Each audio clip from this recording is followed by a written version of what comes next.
What's going on, guys? Gabe with the Review Dork. Week is ended, and ended red, and that's fine. Let's talk about Aron today, or yesterday rather, because he tweeted on the weekend that James Bond, No Time to Die opens in the US. It feels more like AMC's playing three-dimensional chess. To the naysayers, I say it loud. Choke on that. And you know what? He's probably talking about Jim Cramer because Jim Cramer just, again, seems to teeter-totter for and against the apes and for against AMC worse than a Tom Brady bandwagon jumper. Now, let's go ahead and see what old Jim Cramer has to say. He goes on record to say that AMC's valuation is what it is. And then I quote, "I'll tell you how I make that judgment. If you wanted to sell 5,000 shares right now, you could get it. So it makes sense to me," Cramer responded. Aron is playing a fence. Don't go against Aron. Okay, Jimmy, look it. Your script writers, they're just treating you like a puppet. It just doesn't make any sense right now. But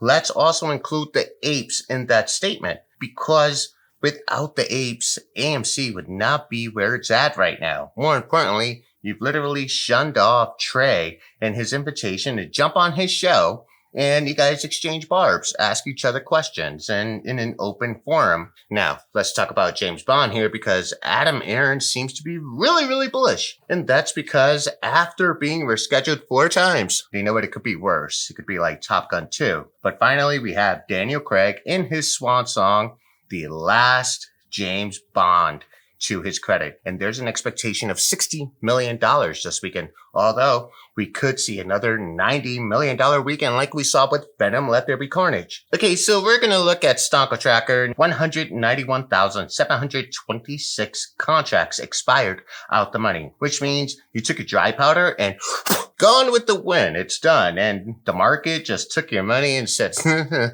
those silly apes. And listen, guys, I get it. Week after week, you're hoping to be right. So you stamp your ticket and you're hoping that this option is the option that goes to the moon. However, it is hurting the actual price of the stock. Why? Because these market makers engage in what's known as pinning. And this is max pain. We have a lot of people who lost a lot of money, unfortunately.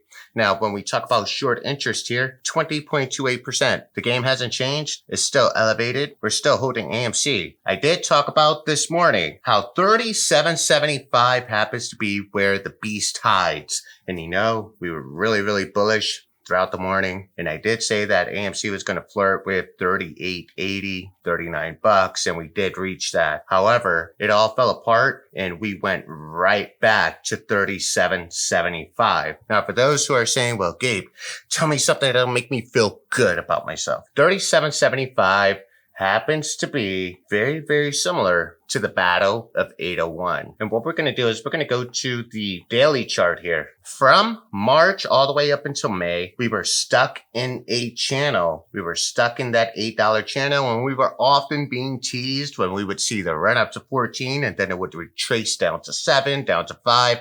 People were scratching their head, losing their mind, and crying foul. What we're seeing now is very much the same thing, guys. We're seeing this consolidation in this area, and 37.75 is acting as our 801. But you know what? History tends to repeat itself. If I'm a betting man, I'm betting that AMC will have another breakout relatively soon, because there's only so much you could do to hold that position there. It's costing the shorts way too much money to keep the price artificially suppressed. And if you guys remember, you jumped in at $8, you were holding for 52 trading days at or about 3 long months of doubt. And now is not the time to doubt yourself. Now is the time to root for yourself. We have a lot of catalysts and we have a lot of good things happening with AMC. I'll leave you guys with this. I have a bone to pick with you, Trey. We got Pocky Chips in the house. If you happen to see this video, somebody go ahead and forward this video to him. Let him know he has to message me and give me his address so I could go ahead and overnight this.